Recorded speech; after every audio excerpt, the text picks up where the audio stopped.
सो हे one, आप लोग का बहुत बहुत स्वागत है आपके अपने यूट्यूब चैनल स्टडी पॉइंट रहा में। तो गाइज, आप लोगों के लिए मैं लेकर आई हूँ आपके रेलवे एनटीपीसी 2025 की 12th लेवल का जीके जीएस, जो अभी आपका एग्जाम चल रहा है। जो 22 अगस्त की जितनी भी शिफ्टें हुई है गाइज, उन सभी शिफ्टों के आधार पर आने वाले आपके मोस्ट एक्सपेक्टेड क्वेश्चन को हम आगे पूरा पढ़ेंगे गाइज, और आप सभी स्टूडेंट के लिए इम्पोर्टेंट होने वाला है जितने भी लोगों का आने वाले टाइम में एग्जाम है। ठीक है, तो चलिए स्टार्ट करते हैं और बिना देर किए अपने पहले क्वेश्चन की तरफ बढ़ते हैं। तो आज का हमारा पहला प्रश्न है, क्वेश्चन नंबर 1 है। क्वेश्चन नंबर 1 हमसे कह रहा है कि भारतीय दूरसंचार नियामक प्राधिकरण ट्राई के अध्यक्ष कौन है। ठीक है, तो ट्राई के अध्यक्ष कौन है? पीडी वाघेला, अनिल कुमार लाहोटी, या फिर राम सेवक शर्मा, या option D Jyotiraditya M Scindia.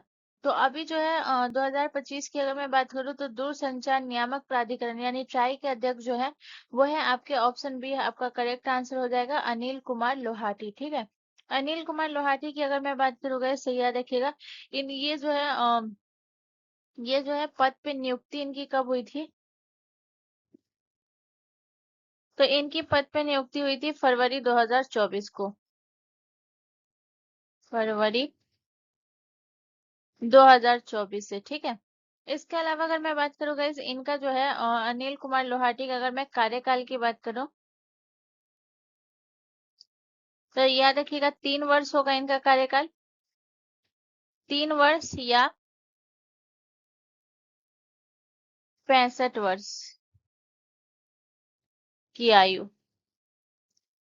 3 वर्ष या 65 वर्ष की आयु, जो पहले पूरा हो जाए वो होगा। ठीक है ना, जो पहले पूरा होगा वही इनका कार्यकाल होगा।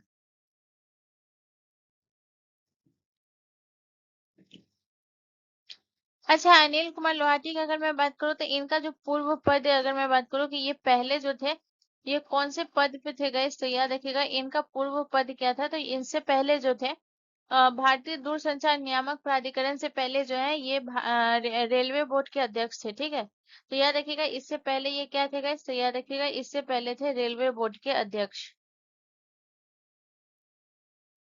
रेलवे बोर्ड रेलवे बोर्ड के अध्यक्ष थे। ठीक है, इसके बाद अगर मैं बात करूं आपका भारतीय दूरसंचार नियामक प्राधिकरण यानी कि ट्राई की अगर मैं बात करूं तो याद रखिएगा इसकी जो है स्थापना कब हुई है गाइस, तो याद रखिएगा ट्राई की स्थापना हुई थी 20 फरवरी 1997 को। ठीक है, स्थापना, तो इसकी स्थापना हुई थी 20 फरवरी 1997 में इसकी स्थापना हुई थी। ठीक है, और याद रखिएगा पूछा जाता है कि कौन से अधिनियम के तहत गए, तो ये याद रखिएगा कौन से अधिनियम के तहत, तो याद रखिएगा भारतीय दूरसंचार विनियामक प्राधिकरण अधिनियम 1997। ठीक है, भारतीय दूरसंचार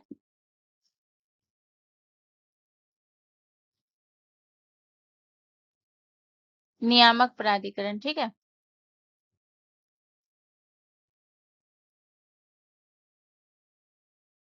नियामक प्राधिकरण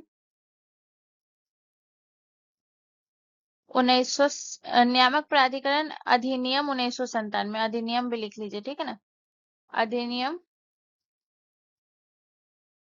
अधिनियम 1997 के तहत। ठीक है, तो ये पॉइंट आप याद रखिएगा। चलिए नेक्स्ट क्वेश्चन की तरफ। अगला क्वेश्चन हमारा क्वेश्चन नंबर 2 है गाइस। क्वेश्चन नंबर 2 कह रहा है कि जीएसटी के तहत कितने प्रकार के कर शामिल किए गए। तो जीएसटी के तहत 2 प्रकार के कर, 5 प्रकार के कर, 3 प्रकार के कर, या फिर 4 प्रकार के कर। तो गाइस इसका जो करेक्ट आंसर हो जाएगा वो हो जाएगा ऑप्शन डी, हमारा करेक्ट आंसर हो जाएगा। जीएसटी के तहत जो है कि 4 प्रकार के कर शामिल किए गए। ठीक है, कौन कौन से कर है, तो पहला आपका जो है, पहला है आपका सीजीएसटी। ठीक है, दूसरा आपका कौन सा कर है guys? तो याद रखिएगा दूसरा है आपका SGST। इसका तीसरा आपका कौन सा है? तीसरा है आपका IGST। और चौथा आपका कौन सा है guys? UTGST। सबसे पहले सीजीएसटी की बात करोगे तो याद रखिएगा सीजीएसटी जो कर है, याद रखिएगा ये केंद्रीय वस्तु एवं सेवा कर है, ठीक है ना, याद रखिएगा सेंट्रल है, सी से सेंट्रल हो जाएगा। तो याद रख लीजिएगा ये कौन सा है आपका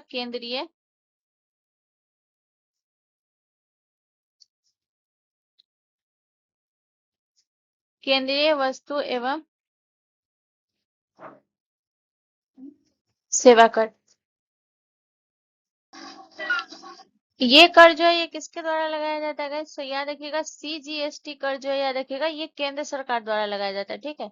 ये कर जो है ये किसके द्वारा लगाया जाता है? केंद्र सरकार द्वारा।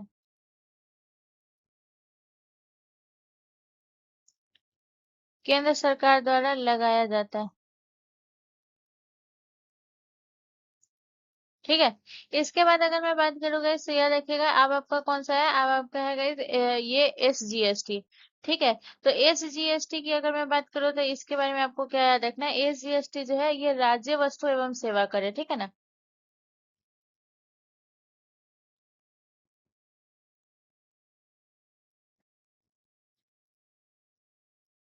राज्य वस्तु यानी ये राज्य वस्तु पर लगाया जाने वाला कर है, सेवा कर, ठीक है। तो ये जो है आपका जो है एसजीएसटी जो है ये राज्य सरकार द्वारा लगाया जाता है, ठीक है ना।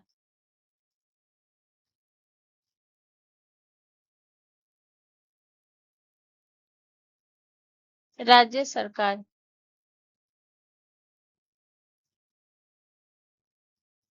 राज्य सरकार द्वारा लगाया जाता है, ठीक है। इसके बाद अगर मैं बात करूं आपका जो है आईजीएसटी, तो आईजीएसटी के बारे में आपको क्या याद रखना है, आईजीएसटी जो है याद रखिएगा ये दो राज्यों के बीच जो है वस्तु या फिर जो है सेवा की आपूर्ति पर लागू होता है ये कर, ठीक है ना।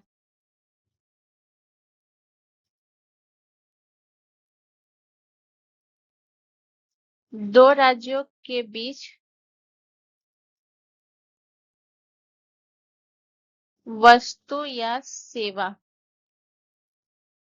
वस्तु या सेवा की आपूर्ति पर लागू,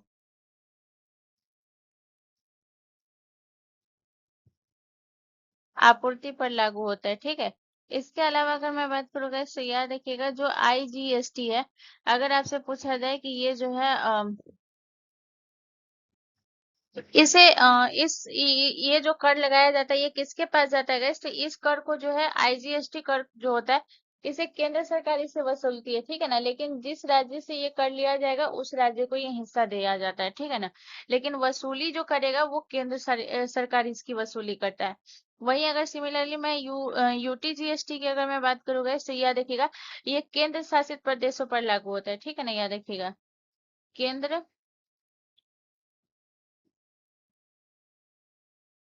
केंद्र शासित प्रदेशों,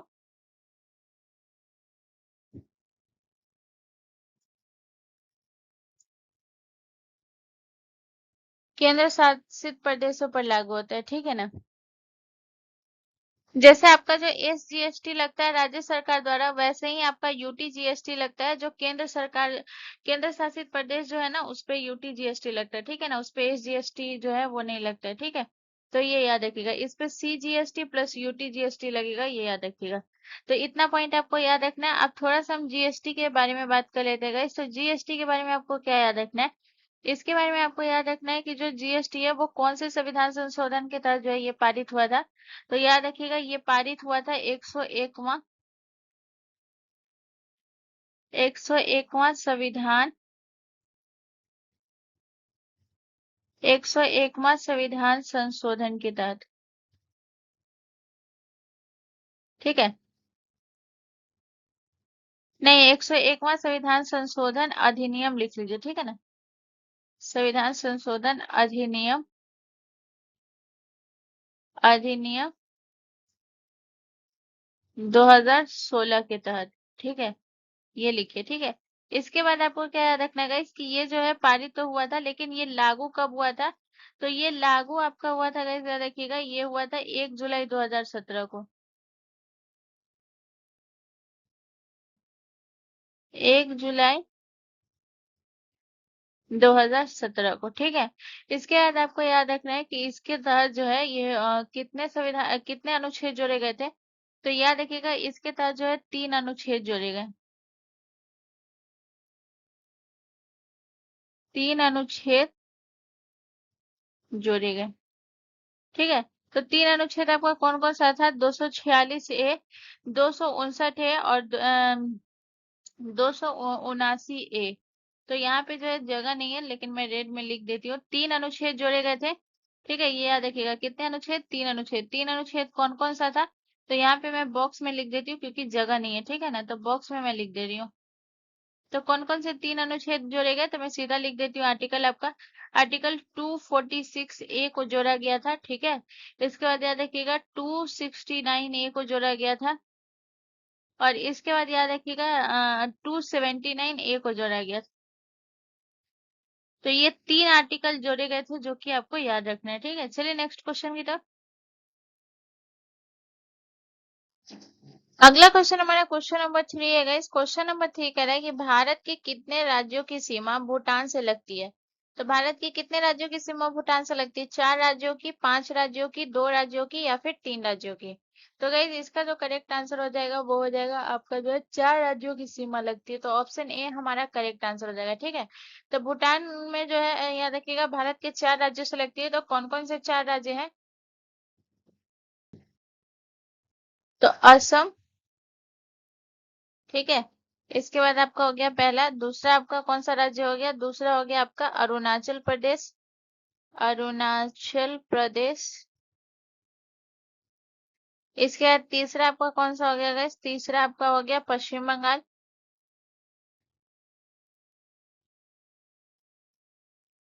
इसके बाद आपको याद रखना है आपका चौथा कौन सा हो गया? चौथा हो गया आपका सिक्किम। तो असम की अगर मैं बात करूँ गाइस, तो असम जो है ये आपका जो है कितना किलोमीटर का सीमा लगाता है गाइस भूटान के साथ? तो याद रखिएगा असम जो है वो 267 किलोमीटर, 267 किलोमीटर की सीमा साझा करता है। ठीक है। इसके बाद जो है अगर मैं बात करूँ अरुणाचल प्रदेश की, तो अरुणाचल प्रदेश 217 किलोमीटर, 217 किलोमीटर। ठीक है। इसके बाद अगर मैं पश्चिम बंगाल की बात करूँ, तो पश्चिम बंगाल 183 किलोमीटर, 183 किलोमीटर। इसके बाद अगर मैं बात करूँ आपका सिक्किम, सिक्किम जो है ये 32 किलोमीटर। तो यहाँ पे अगर मैं बात करूँ कि यहाँ पे आपको याद रखना है कि जो है भारत जो है वो भूटान के साथ जो सीमा साझा करता है, कितने किलोमीटर के सीमा साझा करता है? तो याद रखिएगा भूटान, पहले भारत लिखे। भारत भूटान के साथ 699 किलोमीटर की सीमा साझा करता है।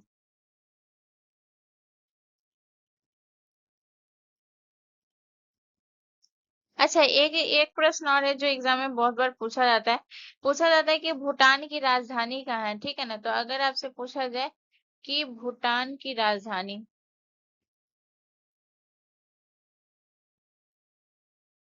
तो भूटान की राजधानी कहाँ है गाइस? तो याद रखिएगा थिम्पू।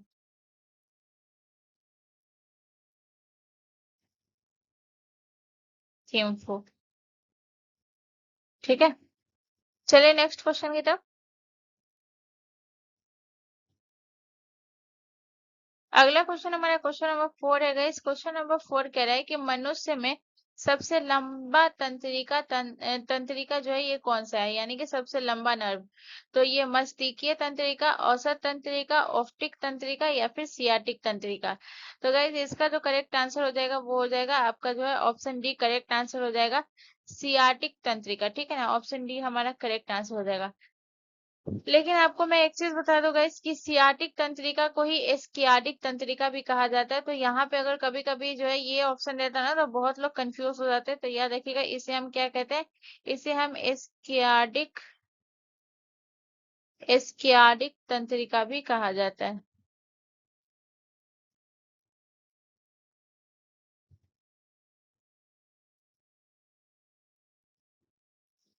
इसके बाद सियाटिक तंत्रिका के बारे में याद रखिएगा कि ये जो है मनुष्य की मनुष्य की सबसे लंबी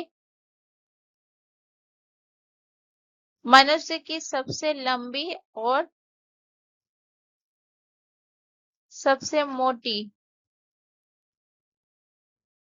मनुष्य की सबसे लंबी और सबसे मोटी तंत्रिका होती है। तंत्रिका होती है कौन सी? सियाटिक तंत्रिका, जिसे हम स्कियाटिक तंत्रिका भी कहते हैं।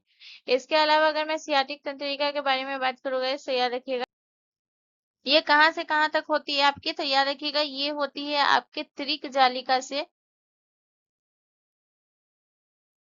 त्रिक जालिका से, ठीक है, त्रिक जालिका से आपके जो है मेरुरज्जु के L4 से S3 खंड तक, ठीक है ना। मेरुरज्जु। अगर आपको नहीं समझ आया तो मैं आपको समझा रही हूँ, पहले इसे लिख लीजिए, ठीक है ना, ये एग्जाम में पूछा जाता है। L4 से S3 खंड तक, यानी ये आपसे क्या कह रहा है कि ये जो है रीढ़ की हड्डी, ठीक है ना, याद रखिएगा रीढ़ की हड्डी से ये शुरू होता है, रीढ़ की हड्डी से शुरू होकर,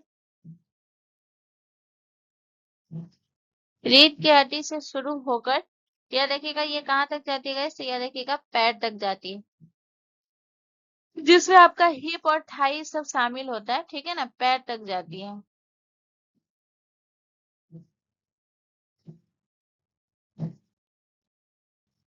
इसके अलावा आपको याद रखना है कि जो एशियाटिक तंत्रिका होती है गाइस, इसका कार्य क्या होता है गाइस, सही याद रखिएगा। इसका कार्य होता है आपके जो है पैरों की मांसपेशियों और त्वचा को गति देना, संवेदना और गति देना, ठीक है ना, तो याद रखिएगा यार ये क्या होगा, पैरों की,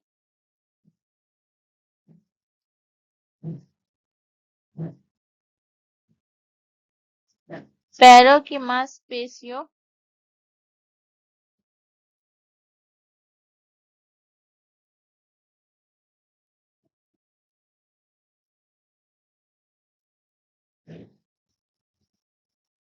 और त्वचा को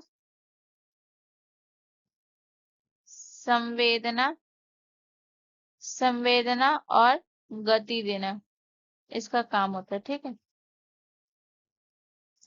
अच्छा, यहाँ पे जब मैं कार्य आपको लिखाई हूँ संवेदना और गति देना, तो बहुत लोगों को संवेदना समझ नहीं आ रहा होगा कि संवेदना होता क्या है। यानी कि ये जो है ये जो आपके तंत्रिका के जो निचले अंग होता है, तंत्रिका का निचले अंग कौन कौन सा होता है, जैसे जांग हो गया, घुटना हो गया, एड़ी हो गया, पैर की उंगली हो गया, इस सब को जो है दर्द होना या स्पर्श होना या दबाव की जो जानकारी मस्तिष्क तक पहुंचती है, ये इसको नियंत्रित यही करता है, ठीक है ना। इसके अलावा गति देना मतलब क्या होता है, गति नियंत्रण, यानी कि जो पैरों की मांसपेशियों को ये क्या करता है, नियंत्रित करता है, यानी कि जैसे हम चलते हैं या पैर को मोड़ते हैं, बैठते हैं, उठना या फिर हम दौड़ते हैं, तो ये सब आपका किस में आ जाएगा, ये गति नियंत्रित में आ जाएगा, ठीक है ना। तो ये हो गया आपका संवेदना और गति देना, ठीक है ना। यहाँ पे जो मैं आपको लिखाई हूँ पैरों की मांसपेशी और त्वचा को संवेदना और गति देना, जो इसके मैं कार्य लिखाई हूँ, तो यहाँ पे मैं संवेदना और गति दोनों का मतलब आप याद रखिएगा, ठीक है। चलिए नेक्स्ट क्वेश्चन की तरफ। अगला क्वेश्चन हमारा क्वेश्चन नंबर 5 है। इस क्वेश्चन नंबर 5 कह रहा है कि डीएनए की संरचना किसने बताई थी, तो डीएनए की संरचना न्यूटन ने बताई थी, डार्विन ने बताई थी, वाटसन और क्रिक ने बताई थी या फिर मेंडल ने बताई थी। तो गाइज इसका जो करेक्ट आंसर हो जाएगा वो हो जाएगा ऑप्शन सी, हमारा करेक्ट आंसर हो जाएगा। डीएनए की संरचना जो है वाटसन और क्रिक ने बताई थी। इनका कहना क्या था, इनका कहना था गाइज कि जो ये जो है मॉडल जो है, याद रखिएगा ये जो है दो डबल हेलिक्स मॉडल से बनी है। तो इनका कहना क्या था गाइस कि ये जो है डबल हेलिक्स मॉडल से बनी है, ठीक है, डबल हेलिक्स मॉडल मॉडल पर बनी है। और इन्होंने जो है इसकी संरचना कब दी थी गाइस, तो याद रखिएगा इसकी संरचना दी थी 1953 में दी थी। और इनका कहना था कि जो दो सर्पिलाकार जो श्रृंखला है वो एक दूसरे के चारों ओर घूमते हैं, ठीक है ना। इसके अलावा याद रखिएगा यहाँ पे अगर मैं बात करूँ कि ये जो डबल हेलिक्स मॉडल से बनी है, यानी इसका कहना था कि जो डीएनए जो है ये मतलब कि इन्होंने खोजा था कि डीएनए जो है वो कैसे अपनी आनुवांशिक जानकारी को जो है ये संग्रहित या फिर स्थानांतरित करता है, ठीक है। तो इन्होंने क्या खोजा था कि कैसे अपने डीएनए कैसे अपने डीएनए कैसे आनुवांशिक जानकारी, अपने नहीं होगा, ठीक है ना, डीएनए कैसे आनुवांशिक जानकारी,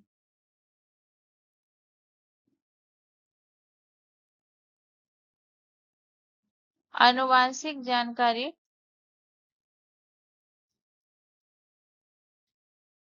को संग्रहित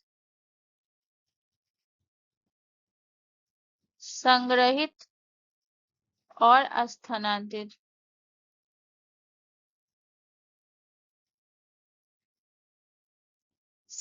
और स्थानांतरित करता है, ठीक है। तो इन्होंने बताया था, और इसके लिए जो है याद रखिएगा वॉटसन और क्रिक को जो है नोबेल पुरस्कार से भी सम्मानित किया गया था। तो 1962 में नोबेल पुरस्कार से सम्मानित किया गया,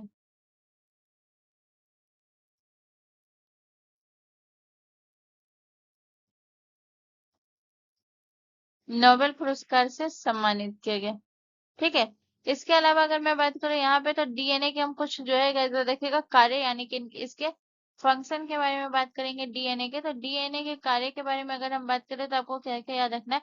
सबसे पहले याद रखना है कि डीएनए में जो है ये क्या होता है, जीन होते हैं। डीएनए में जीन होते हैं।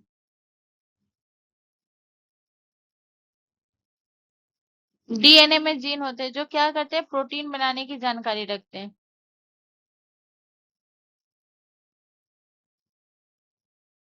जो प्रोटीन बनाने की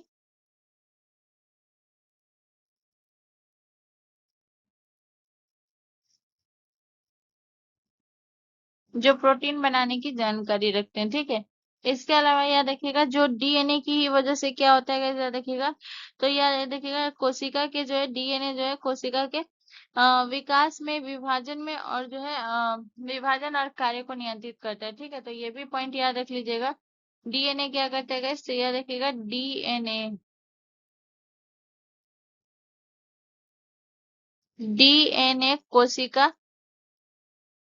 कोशिका के विकास,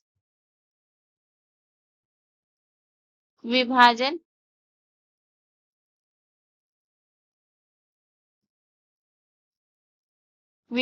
और कार्य को नियंत्रित करता है, ठीक है।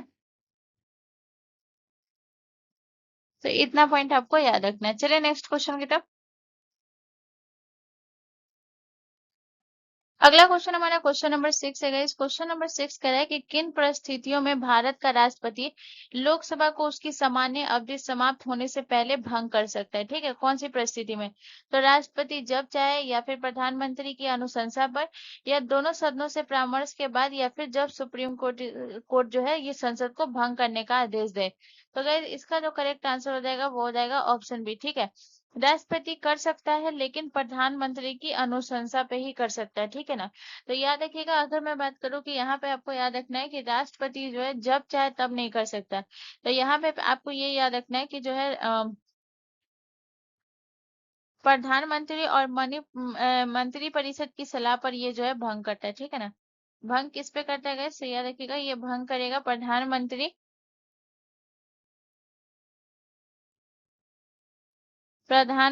और मंत्री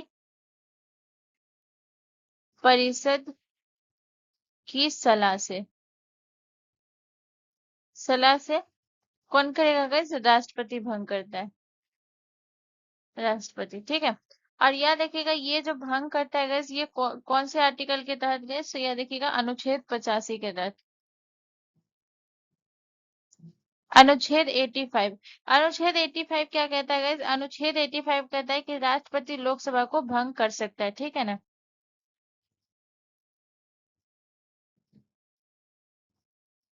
राष्ट्रपति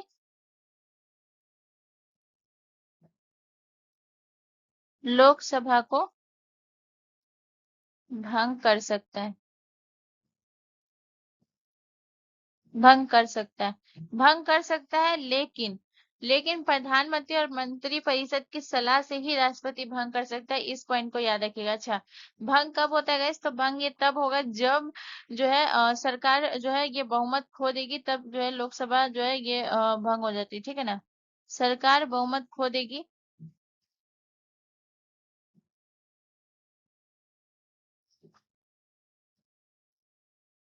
सरकार बहुमत खो देती है तब ये होता है, या फिर जो है याद रखिएगा, या फिर जो है कोई दल जो है ये सरकार बनाने में असमर्थ हो रहता है, ठीक है ना। या फिर जो है कोई दल सरकार बनाने में, सरकार बनाने में असमर्थ,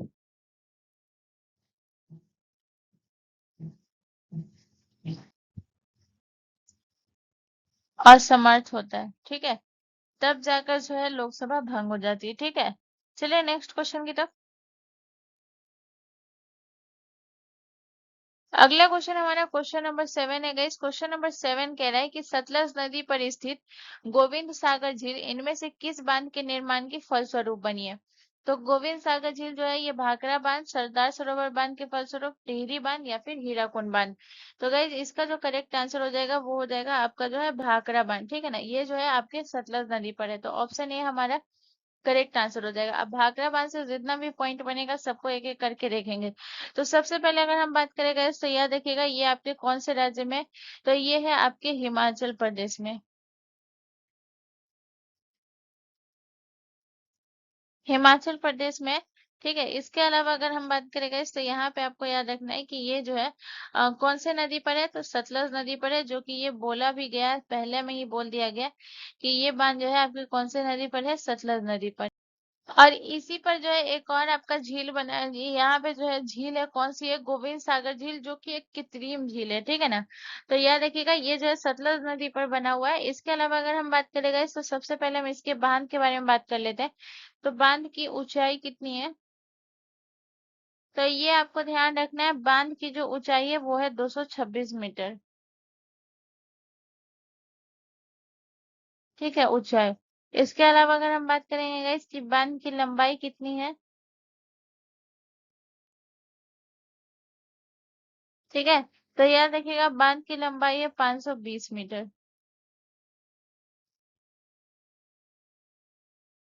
इसके बाद अगर हम बात करेंगे गाइस तो याद रखिएगा ये जो भाखड़ा बांध है ये किस प्रकार की बांध है गाइस, तो याद रखिएगा ये आपका जो है एक कंक्रीट ग्रेविटी बांध है, ठीक है ना, याद रखिएगा, कंक्रीट ग्रेविटी,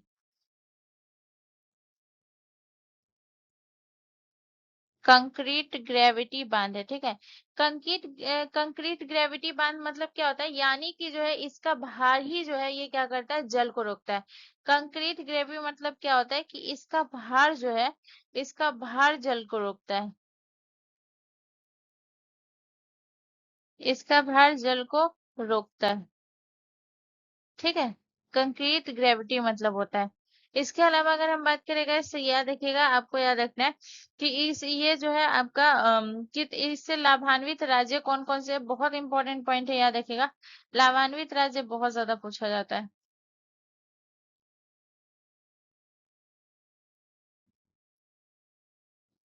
लाभान्वित राज्य, तो इससे लाभान्वित राज्य कौन कौन से है, तो इससे लाभान्वित राज्य आपका हो गया गाइस, याद रखिएगा, ये पंजाब,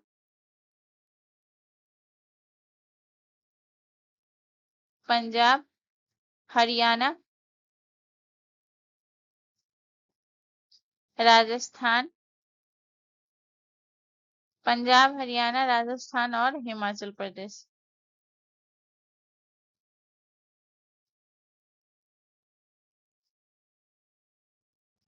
इसके बाद अगर हम बात करेंगे तो याद रखिएगा सरदार सरोवर बांध जो है ये कौन से नदी पर है, तो याद रखिएगा सरदार सरोवर बांध ये नर्मदा नदी पर है।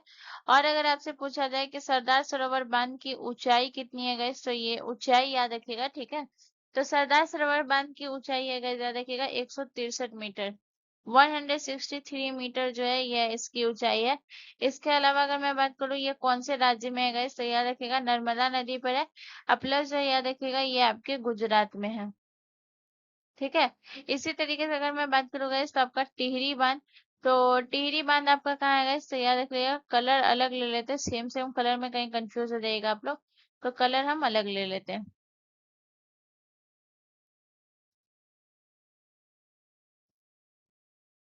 टिहरी बांध, तो टिहरी बांध आपके कौन से नदी पर है गाइस? तो याद रखिएगा, ये है आपके भागीरथी नदी पर। भागीरथी नदी पर है। ठीक है, इसके अलावा अगर हम बात करेंगे इसकी ऊंचाई कितनी है,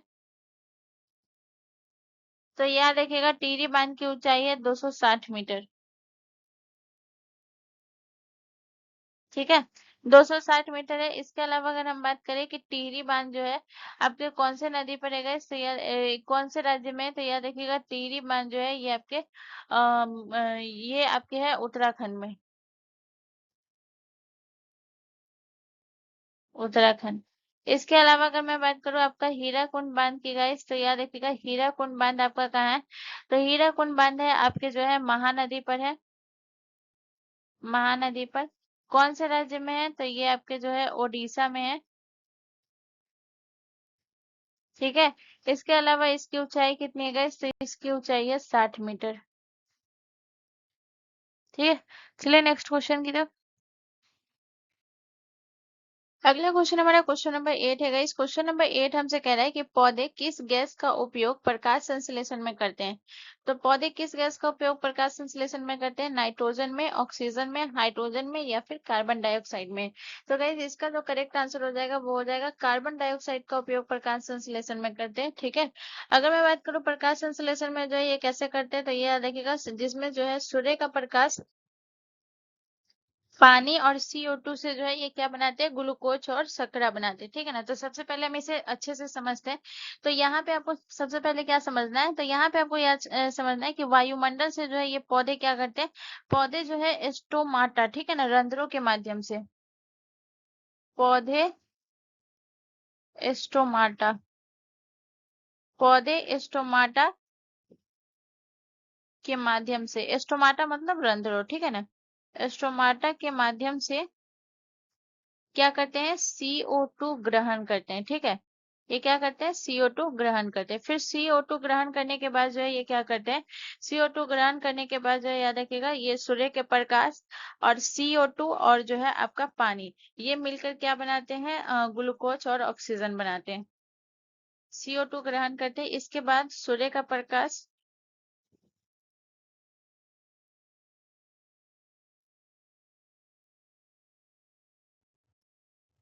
सूर्य का प्रकाश, ठीक है, इसके बाद सूर्य का प्रकाश,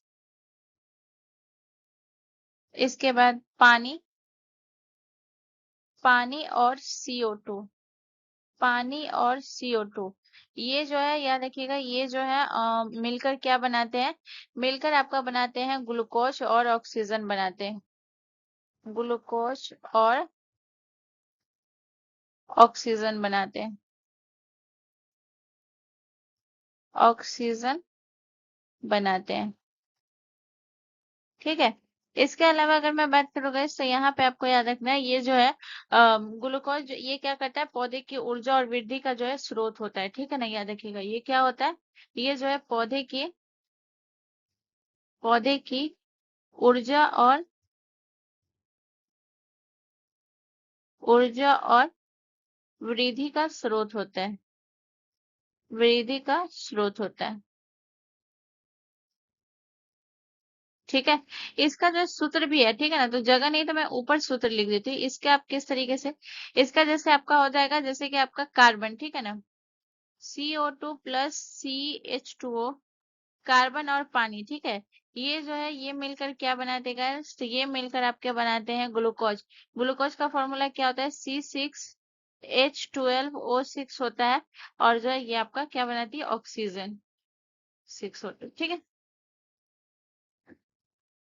अब यहाँ पे अगर मैं नाइट्रोजन की बात करूँ, तो नाइट्रोजन से आपको क्या याद रखना है? तो याद रखिएगा नाइट्रोजन से आपको याद रखना है कि ये जो है मिट्टी से जो है पौधे को मिलता है। ठीक है ना, नाइट्रोजन जो है मिट्टी से पौधे को मिलता है। मिट्टी से पौधे को मिलता है।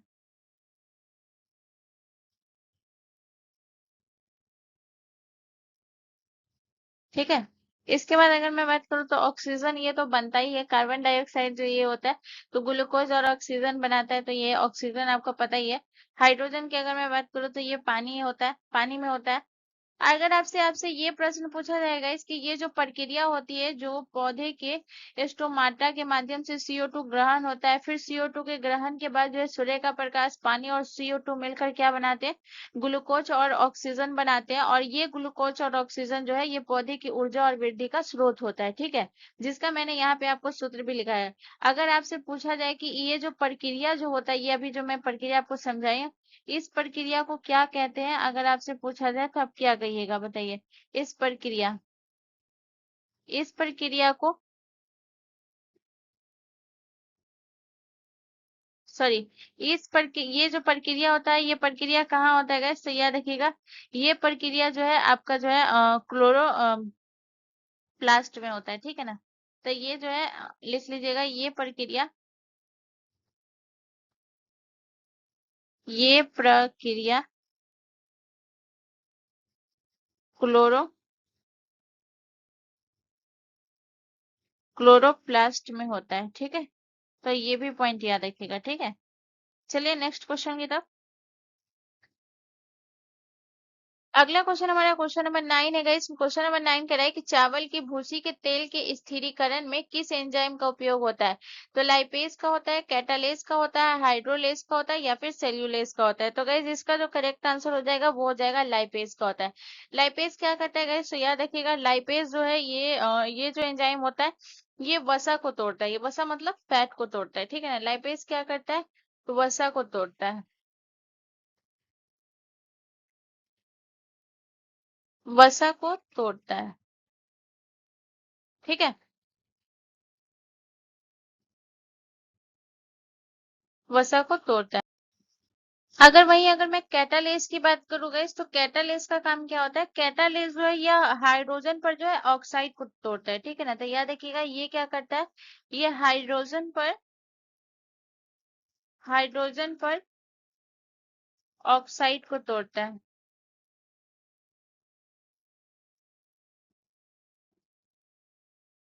हाइड्रोजन पर ऑक्साइड को तोड़ता है। ठीक है, इसके बाद अगर मैं बात करूँ गाइस, तो ये आपको याद रखना है, ये जो है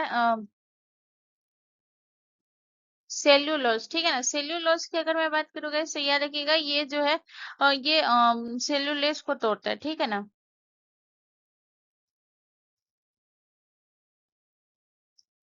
सेल्यूलोज, सेल्यूलोज को तोड़ा है। सेल्यूलोज जो ये किस में पाया जाता है गाइस, तो याद रखिएगा ये जो है आपके जो आपके कोशिका भित्ति होती है पौधों में वो सेल्यूलोज की बनी होती है। ठीक है ना, यानी कि पौधों की दीवारों में पाया जाता है, इस तरीके से आप बोल सकते हो। ठीक है, चलिए नेक्स्ट क्वेश्चन की तरफ। अगला क्वेश्चन हमारा क्वेश्चन नंबर 10 है गाइस। क्वेश्चन नंबर 10 कह रहा है कि राजकोटों की राजधानी निम्नलिखित में से कहाँ थी, तो राजकोटों की राजधानी पाटलिपुत्र थी, कांची थी, मानेखेर थी, या फिर वल्लभी थी। तो गाइस इसका जो करेक्ट आंसर हो जाएगा वो हो जाएगा ऑप्शन सी, हमारा करेक्ट आंसर हो जाएगा। ठीक है, अगर मैं बात करूँ गाइस कि राजपूत जो वंश है गाइस इसकी, इस वंश की स्थापना किसने की थी गाइस, तो याद रखिएगा वंश की स्थापना, तो इसकी वंश की स्थापना दंती दुर्ग ने की थी। ठीक है, वंश की स्थापना किसने की थी, दंती दंती दुर्ग ने, और कब की थी गाइस, तो याद रखिएगा 735 ईस्वी में, 735 ईस्वी में इसकी स्थापना की थी। ठीक है, इसके बाद अब याद रखिएगा इस समय जो है अगर मैं बात करूं तो याद रखिएगा प्रारंभिक जब राजधानी थी, जब इसकी स्थापना हुई थी, तो प्रारंभिक राजधानी, तो प्रारंभिक राजधानी इसकी कहाँ थी गाइस, तो याद रखिएगा प्रारंभिक राजधानी गुलबर्ग थी।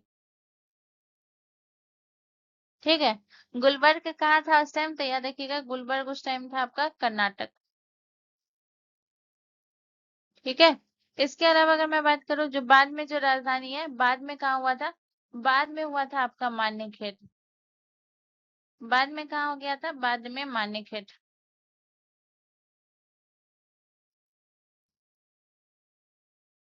ठीक है, इसके बाद अगर मैं बात करूँ गाइस तो ये भी कर्नाटक में ही है। ठीक है, इसके अलावा अगर मैं बात करूँ गाइस, तो यहाँ पे आपको याद रखना है कि जो है इसमें जो है आपके राजपूत वंश के जो राजा थे कृष्ण प्रथम, इन्होंने ही एलोरा का कैलाश मंदिर का निर्माण करवाया था। ठीक है, तो पहले वंश की स्थापना, प्रारंभिक राजधानी, बाद में राजधानी, इसके बाद जो है याद रखिएगा इसी वंश के शासक थे। शासक कौन थे गाइस, तो याद रखिएगा प्रथम ने कृष्ण प्रथम ने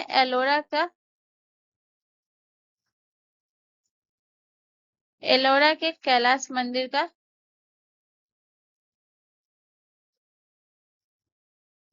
मंदिर का निर्माण करवाया था। ठीक है,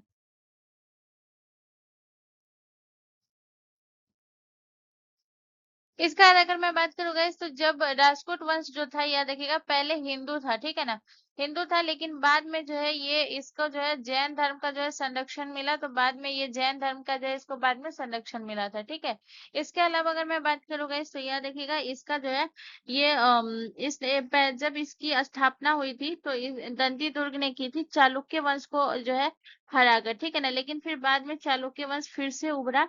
ठीक है, तो इसका जो है पतन हो गया था। ठीक है, तो पतन होने का कारण मैं यहाँ पे लिख देती हूँ। तो पतन होने का कारण था ये चालुक्य वंश का जो है पुनः उभार हुआ। चालुक्य वंश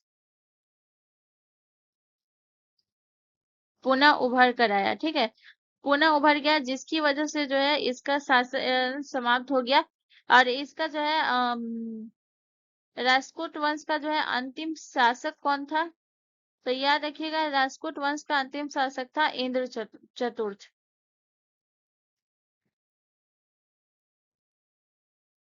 इंद्र चतुर्थ। ठीक है, इंद्र चतुर्थ का शासनकाल कब से कब तक था, तो 973 से 982। 973 से 982। ठीक है, चलिए नेक्स्ट क्वेश्चन की तरफ।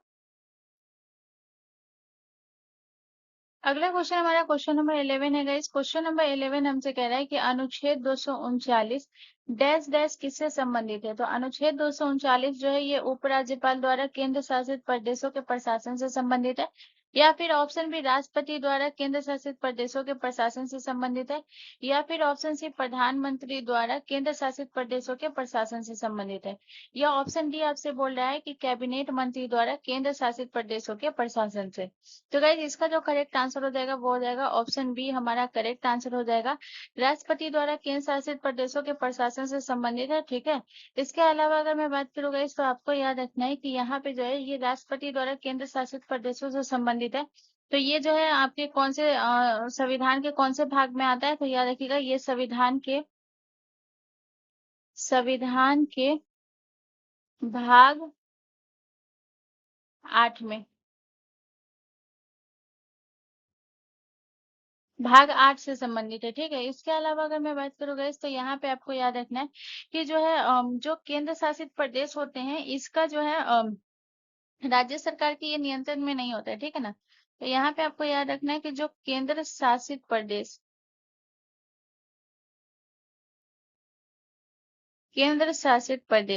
ठीक है, अगर मैं इसके बारे में बात करूँ तो याद रखिएगा इसका जो नियंत्रण होता है, नियंत्रण वो कहाँ होता है गाइस, केंद्र सरकार के पास, केंद्र सरकार के पास इसका नियंत्रण होता है। ठीक है, तो यहाँ पे अगर मैं बात करूँ तो राष्ट्रपति की ये कैसे आता है, तो याद रखिएगा संविधान के अनुसार क्या होता है कि केंद्र सरकार का प्रतिनिधित्व कौन करता है, राष्ट्रपति करता है। ठीक है ना, तो यहाँ पे आप याद रखिएगा कि संविधान के अनुसार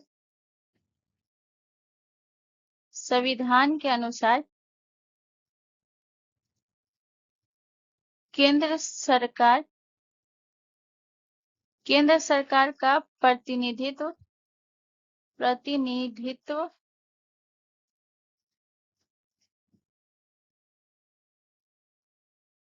प्रतिनिधित्व कौन करता है, राष्ट्रपति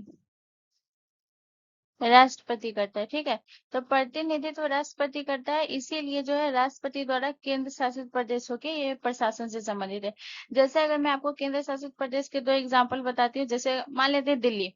ठीक है, तो दिल्ली का मुख्यमंत्री होता है, दिल्ली एक केंद्र शासित प्रदेश है लेकिन वहां मुख्यमंत्री है, तो आप बोलेंगे ये कैसे होगा, होता है, क्योंकि दिल्ली में भले मुख्यमंत्री होता है लेकिन उसकी जो पुलिस होती है या फिर वहां का जो कानून व्यवस्था होता है या वहां की जो भी भूमि होती है, तो वो सारे विषय जो है वो किसके पास जाते हैं, वो केंद्र सरकार के अधीन होता है, यानी वो केंद्र सरकार उस पर ये करता है, ठीक है ना। बाकी जो है उसका उसमें जो है मुख्यमंत्री का नहीं होता है, मतलब उस राज्य का, दिल्ली का नहीं होता है। जैसे अगर मैं बात करूँ चंडीगढ़, चंडीगढ़ में कोई मुख्यमंत्री नहीं होता बल्कि एक प्रशासक होता है वहां। तो वो जो है, जो प्रशासक होता है वो राष्ट्रपति के अंतर मतलब अधीन काम करता है, ठीक है ना। तो ये आपको याद रखना है, ठीक है। चलिए नेक्स्ट क्वेश्चन की तरफ।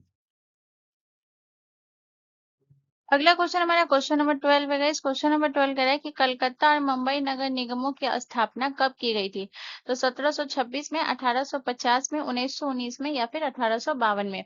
तो गाइस इसका जो करेक्ट आंसर हो जाएगा वो हो जाएगा ऑप्शन हमारा एक करेक्ट आंसर हो जाएगा। 1726 में कलकत्ता और नगर निगमों की स्थापना की गई थी। अगर मैं बात करूँ गाइस तो याद रखिएगा ये जो है एक चार्टर एक्ट के द्वारा जो है, याद रखिएगा ब्रिटिश शासन के दौरान जो है चार्टर एक्ट के द्वारा, चार्टर एक्ट के द्वारा, चार्टर एक्ट के द्वारा जो है यहाँ पे याद रखिएगा तीन, तीन नगरों में, तीन नगरों में नगर निगम की स्थापना की गई।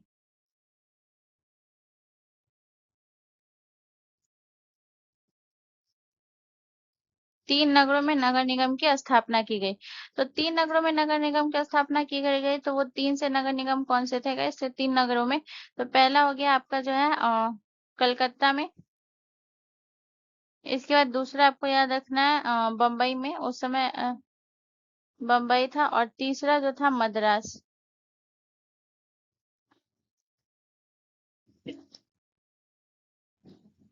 मद्रास जो कि अभी वर्तमान में इसका नाम क्या है, चेन्नई है। मुंबई जो है अभी जो है ये क्या हो गया है, मुंबई हो गया है, ठीक है ना, मुंबई हो गया। बम्बई से मुंबई, अब ये जो है आपका कोलकाता हो गया, कोलकाता। और यही से जो है याद रखिएगा भारत में जो है स्थानीय स्वशासन की शुरुआत मानी जाती है। भारत में स्थानीय स्वशासन, स्वशासन की शुरुआत मानी जाती है,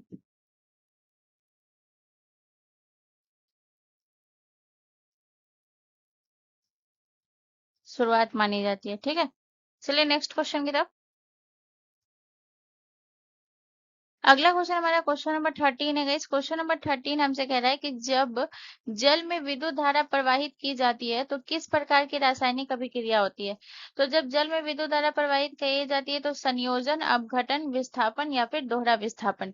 तो गाइस इसका जो करेक्ट आंसर हो जाएगा वो हो जाएगा आपका जो है अपघटन, ठीक है ना। ऑप्शन आपका बी करेक्ट आंसर हो जाएगा। अपघटन में क्या होता है गैस, याद रखिएगा जब यह जो है शुद्ध जल या फिर जो अम्लीय जल होता है, शुद्ध जल या फिर अम्लीय दोनों में से कोई जल होता है, उसमें जो है विद्युत धारा प्रवाहित की जाती है तो इसे, इस प्रक्रिया को क्या कहते हैं, अपघटन प्रक्रिया कहते हैं, ठीक है ना। तो यहाँ पे लिख लीजिए शुद्ध जल, शुद्ध जल या अम्लीय जल, शुद्ध जल या फिर अम्लीय जल में जो है विद्युत धारा प्रवाहित की जाती है, विद्युत धारा प्रवाहित,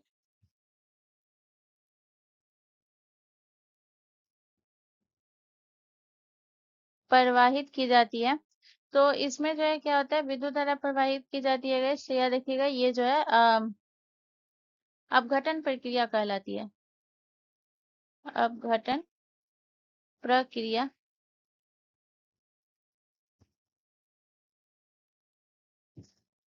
कहलाती है, ठीक है।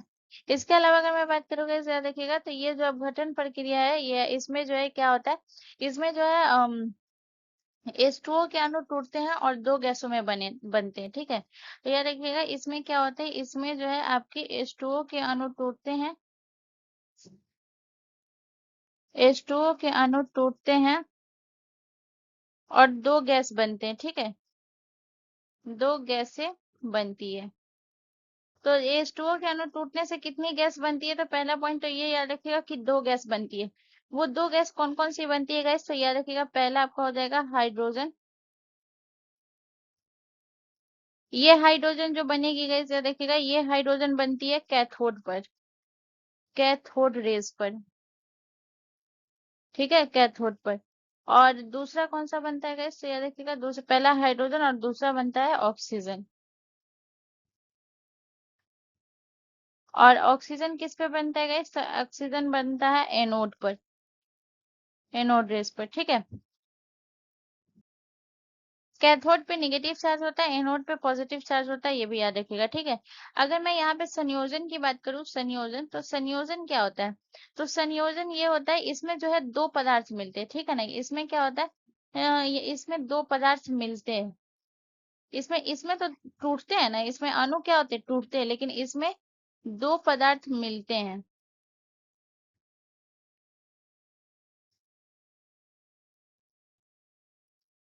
ठीक है।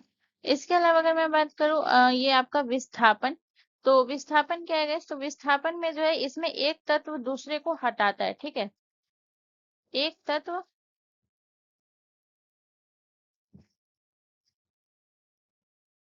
दूसरे को हटाता है, एक तत्व दूसरे को हटाता है, ठीक है। इसके बाद जो है तीसरा काम क्या है guys? तो याद रखिएगा, तीसरा है दोहरा विस्थापन। तो दोहरा विस्थापन में क्या होता है, दोहरा विस्थापन में जो है, इसमें जो है, ये जो है दो यौगिकों के बीच होता है, ठीक है ना, दो यौगिकों के बीच जो है दोहरा विस्थापन होता है, दो यौगिकों के बीच, बीच होता है, ठीक है। तो चलिए नेक्स्ट क्वेश्चन की तरफ चलते हैं। अगला क्वेश्चन हमारा क्वेश्चन नंबर 14 है गाइस। क्वेश्चन नंबर 14 कह रहा है कि अनाज को कीट से बचाने के लिए कौन सा रसायन उपयोग किया जाता है। तो अनाज को कीट से बचाने के लिए उर्वरक, कीटनाशक, रासायनिक खाद या फिर रंग। तो गाइस इसका जो करेक्ट आंसर हो जाएगा वो हो जाएगा ऑप्शन बी, हमारा करेक्ट आंसर हो जाएगा कीटनाशक। कीटनाशक का उपयोग क्यों किया जाता है, इसमें जो है कीटों को मारने या भगाने के लिए इसका उपयोग किया जाता है, ठीक है। तो हमेशा याद रखिएगा कि इसको जो है कीटों को मारने या भगाने के लिए, भगाने के लिए उपयोग किया जाता है, ठीक है। तो जैसे कि अगर मैं बात करूं, जैसे कीट में आपका कौन सा हो जाएगा, जैसे घुन वगैरह जो लग जाता है, बीट्स माइट्स वगैरह जो लगता है, तो उसी को ये बचाने के लिए, ठीक है ना। इसमें जो है सबसे बड़ा इसका उदाहरण कौन सा है, तो उदाहरण याद रखिएगा, इसका उदाहरण है एल्युमिनियम फास्फाइड, सबसे ज्यादा इसी का उपयोग होता है, ठीक है ना, एल्यूमिनियम,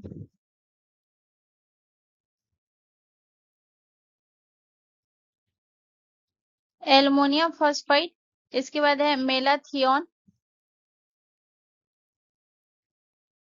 मेलाथियोन और डीडीटी, डीडीटी पे आप प्रतिबंध हो गया, अब डीडीटी अब नहीं मिलता है, ठीक है ना। तो सबसे ज्यादा जो उपयोग किया जाता है वो एल्युमिनियम फास्फाइड का जो है, ये सबसे ज्यादा उपयोग होता है, सबसे सामान्य। इसका जो है टैबलेट वगैरह बनाकर या फिर इसका छिड़काव भी कर कर जो है क्या करते हैं, इसे कीटनाशकों को मारने के लिए या भगाने के लिए इसका उपयोग किया जाता है, ठीक है ना। चलिए नेक्स्ट क्वेश्चन की तरफ। अगला क्वेश्चन हमारा क्वेश्चन नंबर 15 है गाइस। क्वेश्चन नंबर 15 हमसे कह रहा है कि थाई पुसम महोत्सव कौन से राज्य में मनाया जाता है। तो मध्य प्रदेश में, राजस्थान में, असम में या फिर तमिलनाडु में। तो गाइस इसका जो करेक्ट आंसर हो जाएगा वो हो जाएगा ऑप्शन बी, हमारा करेक्ट आंसर हो जाएगा तमिलनाडु में। तमिलनाडु में जो है थाई पुसम महोत्सव जो है, याद रखिएगा, ये जनवरी फरवरी में मनाया जाता है, जनवरी या फरवरी में मनाया जाता है,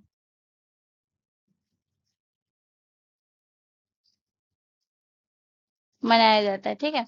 इसके अलावा अगर मैं बात करूँगा तो याद रखिएगा, ये जो है आपका, इसमें किसकी पूजा की जाती है थाई महोत्सव में, तो मुरुगन की पूजा की जाती है,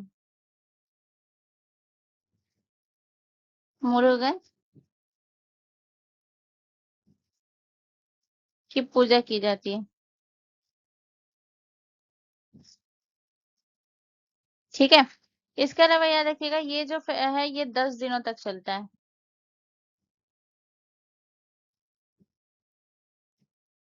10 दिनों तक चलता है, ठीक है। इसके अलावा अगर मैं आपको तमिलनाडु के और भी महोत्सव के बारे में बताऊं, तो और कौन कौन सा आएगा, इससे याद रखिएगा पोंगल, पोंगल फेस्टिवल जो है ये कहाँ का हो गया, ये तमिलनाडु का हो गया। ठीक है, इसके अलावा आपको याद रखना है ये आपका जल्लीकट्टू, ये भी आपका तमिलनाडु का हो गया, जल्लीकट्टू, ये भी आपके तमिलनाडु का फेस्टिवल हो गया। इसके बाद आपको याद रखना है ये आपका चितराथी, ये भी आपके तमिलनाडु का हो गया। ठीक है, तो ये सब आपको याद रखना है, ये सारे आपके तमिलनाडु के हो गए। ठीक है, चलिए नेक्स्ट क्वेश्चन की तरफ चलते हैं।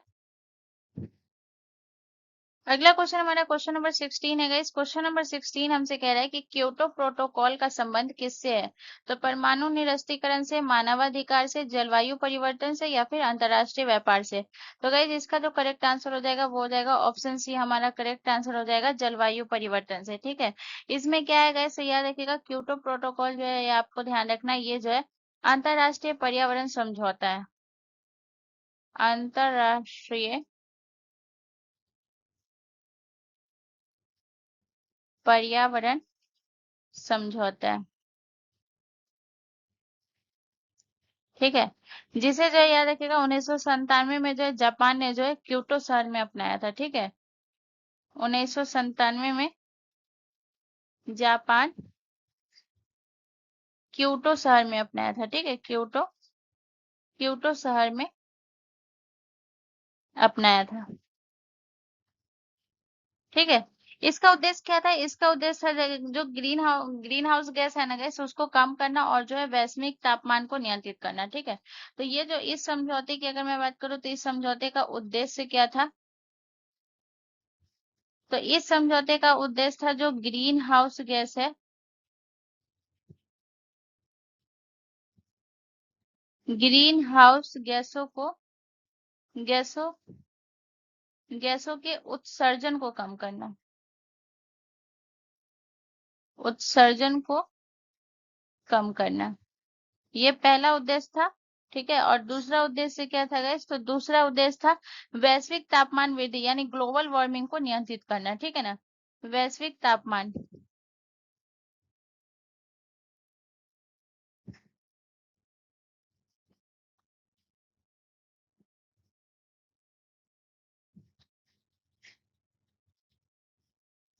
वैश्विक तापमान को नियंत्रित करना,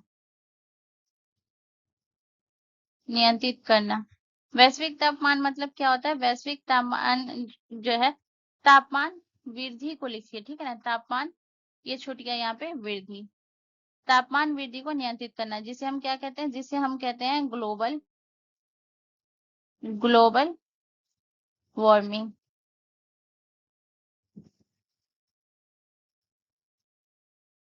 चलिए नेक्स्ट क्वेश्चन की तरफ चलते हैं। अगला क्वेश्चन हमारा क्वेश्चन नंबर 17 है गाइस। क्वेश्चन नंबर 17 कह रहा है कि मेंडलीव की सारणी में आयोडीन को किस वर्ग में रखा जाता है? तो मेंडलीव के इसमें जो याद रखिएगा किस में रखा गया है? तो वर्ग 7 में, वर्ग 6 में, वर्ग 8 में, या फिर वर्ग 5 में। तो गाइस इसका जो करेक्ट आंसर हो जाएगा वो हो जाएगा ऑप्शन है, हमारा करेक्ट आंसर हो जाएगा। मेंडलीव की सारणी में आयोडीन को जो है वर्ग 7 में रखा गया है। ठीक है, क्योंकि इसमें इसके गुण जो है ये किसका होता है? हैलोजन समूह से मिलते हैं। क्योंकि जो है याद रखिएगा इसका गुण जो है ये किससे मिलते हैं? इसका गुण हैलोजन, हैलोजन समूह से मिलते हैं।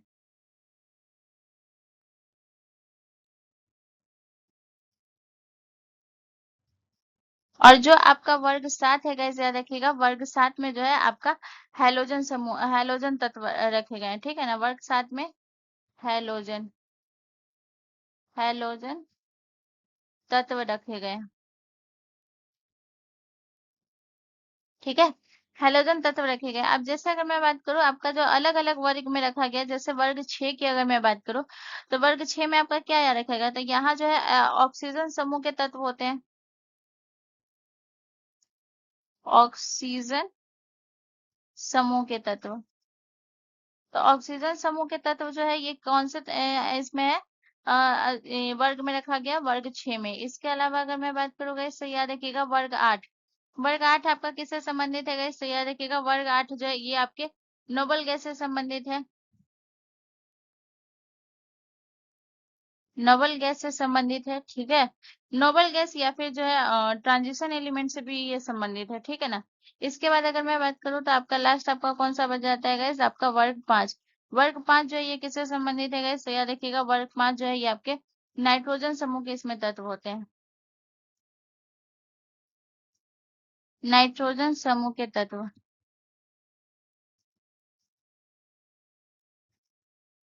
होते हैं, ठीक है। चलिए नेक्स्ट क्वेश्चन की तरफ। अगला क्वेश्चन हमारा क्वेश्चन नंबर 18 है गाइस। क्वेश्चन नंबर 18 कह रहा है कि ब्रिटेन वुड्स समझौते का संबंध किससे है। तो ब्रिटेन वुड्स समझौते का संबंध जो है अंतरराष्ट्रीय व्यापार संगठन से है, एशियन से है, विश्व बैंक और आईएमएफ से है, या फिर नाटो से है। तो गाइस इसका जो करेक्ट है वो आंसर होगा वो ऑप्शन सी, विश्व बैंक और आईएमएफ से। आईएमएफ से कैसे, तो सबसे पहले ब्रिटेन वुड्स समझौते की अगर हम बात करें तो ये समझौता कब हुआ था गाइस, तो याद रखिएगा ये समझौता हुआ था आपका 1944 में। ये एक समझौता हुआ था जिसमें जो है याद रखिएगा ये जो है अमेरिका के जो है ब्रेटन वुड्स शहर में हुआ था, ठीक है ना। तो याद रखिएगा ये कहाँ हुआ था, तो 1944 में अमेरिका। अमेरिका सिर्फ याद रखिएगा अमेरिका का जो एक शहर था वो उस शहर के ब्रेटन वुड्स में, ठीक है ना। तो यहाँ पे याद रखिएगा इस सम्मेलन में क्या हुआ था, इस सम्मेलन में 44 देशों ने भाग लिया। 44 देशों ने भाग लिया। तो इस सम्मेलन में 44 देशों ने भाग लिया था। तो 44 देश जब इसमें भाग लिए थे गाइस, तो याद रखिएगा इसमें क्या था, तो इसमें जो है जो द्वितीय विश्व युद्ध हुआ था, द्वितीय विश्व युद्ध के बाद जो है वैश्विक आर्थिक स्थिरता के लिए इन्होंने जो है दो प्रमुख संस्थाओं की स्थापना की, ठीक है ना। तो यहाँ पे याद रखिएगा द्वितीय विश्व युद्ध के बाद, द्वितीय विश्व युद्ध हुआ था, ठीक है ना। तो द्वितीय विश्व युद्ध के बाद जो है वैश्विक स्थिरता के लिए, वैश्विक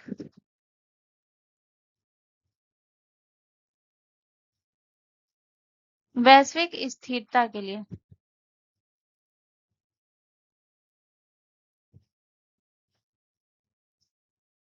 वैश्विक स्थिरता के लिए जो याद रखिएगा दो संस्थाओं की स्थापना की गई। दो संस्थाओं की स्थापना।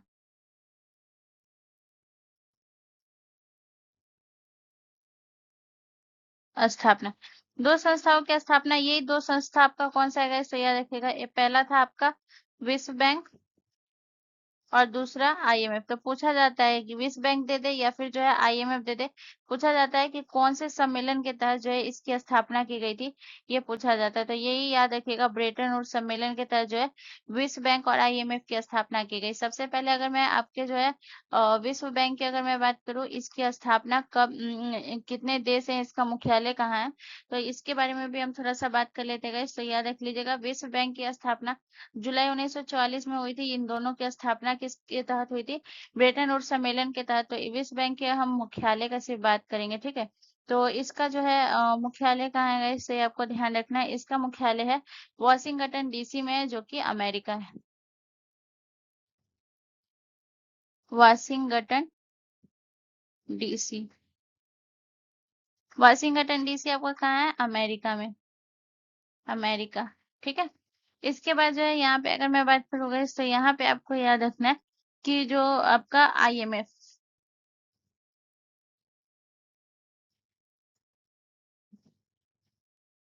आईएमएफ, आईएमएफ आपका कौन सा है, अंतरराष्ट्रीय मुद्रा कोष, अंतरराष्ट्रीय मुद्रा कोष,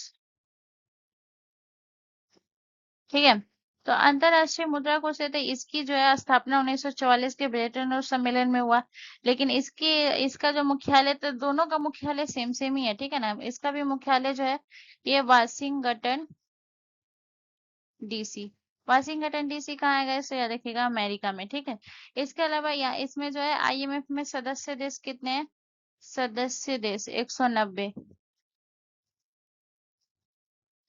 190 है, ठीक है। चलिए नेक्स्ट क्वेश्चन की तरफ। अगला क्वेश्चन हमारा क्वेश्चन नंबर 19 है गाइस। क्वेश्चन नंबर 19 कह रहा है कि रेड क्रॉस की स्थापना किसने की थी? तो रेड क्रॉस की स्थापना हेनरी ड्यूनेंट ने की थी, नेल्सन मंडेला ने की थी, वुडरो विल्सन ने की थी, या फिर मैक आर्थर ने की थी? तो हेनरी ड्यूनेंट ने की थी। तो ऑप्शन ए हमारा करेक्ट आंसर हो जाएगा। और इन्होंने जो है गाइस देखिएगा एक लड़ाई हुई थी, सोल्फेरिनो की लड़ाई थी शायद। तो उसी लड़ाई की वजह से जो है इन्होंने जो है सैनिकों की जो दुर्दशा देखी थी, तो उसके बाद जो इन्होंने रेड क्रॉस की स्थापना की थी। और इसके लिए जो है इनको पहले ये याद रख लीजिएगा कि रेड क्रॉस की स्थापना इन्होंने कब की थी? 1863 में स्थापना कब की थी? 1863 में की थी। ठीक है, और इसके लिए जो है इनको नोबेल पुरस्कार भी मिला था, नोबेल पुरस्कार। तो इन्हें नोबेल पुरस्कार से सम्मानित किया गया था 1901 में। 1901 में नोबेल पुरस्कार 1901 में सम्मानित किया गया।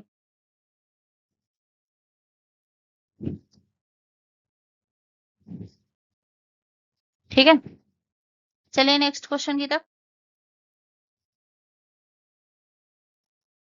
अगला क्वेश्चन हमारा क्वेश्चन नंबर 20 है। इस क्वेश्चन नंबर 20 कह रहा है कि भारतीय रेलवे बोर्ड अधिनियम किस वर्ष पास हुआ था?